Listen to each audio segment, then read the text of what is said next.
Thomas Soto. L'édito éco, Nicolas Barré, bonjour. Bonjour Thomas. À l'approche de la fin du quinquennat, vous nous faites une révélation ce matin. L'Élysée a très envie de faire un geste fiscal en faveur des ménages.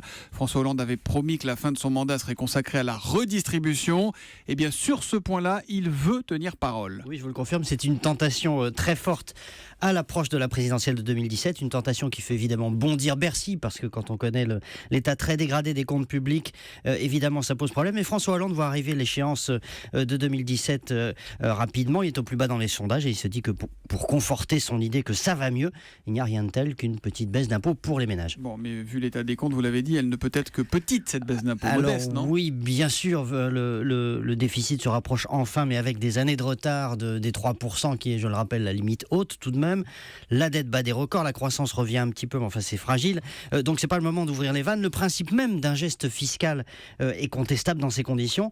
Mais comme le dit un ministre, c'est François Hollande le patron. Alors l'autre problème, c'est que l'impôt sur le revenu est de plus en plus concentré. Plus de la moitié des ménages, 55% exactement, ne le payent pas, vous le savez. 10% des plus aisés payent environ 70% de la note.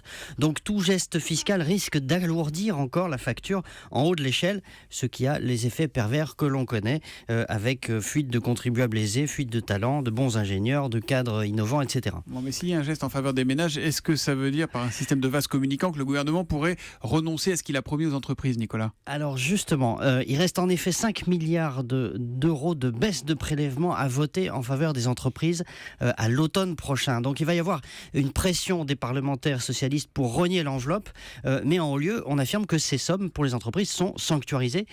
On risque de voir se répéter le scénario de l'an dernier. À l'époque, pour faire avaler les baisses de charges à la majorité, l'Élysée avait lâché 2 milliards de baisses d'impôts pour les particuliers.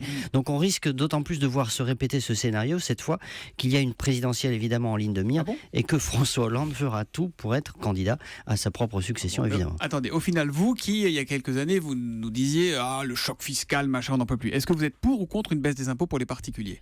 Oui, bien sûr, mais à condition qu'elle s'accompagne d'économies correspondantes dans les dépenses publiques, sinon c'est un jeu de dupes. Voilà, Nicolas Barré, clair, carré, précis, c'est l'édito éco, il est directeur de la rédaction des Échos et avec nous tous les matins après le journal de 8h sur Europe 1. À demain, Nicolas. À demain.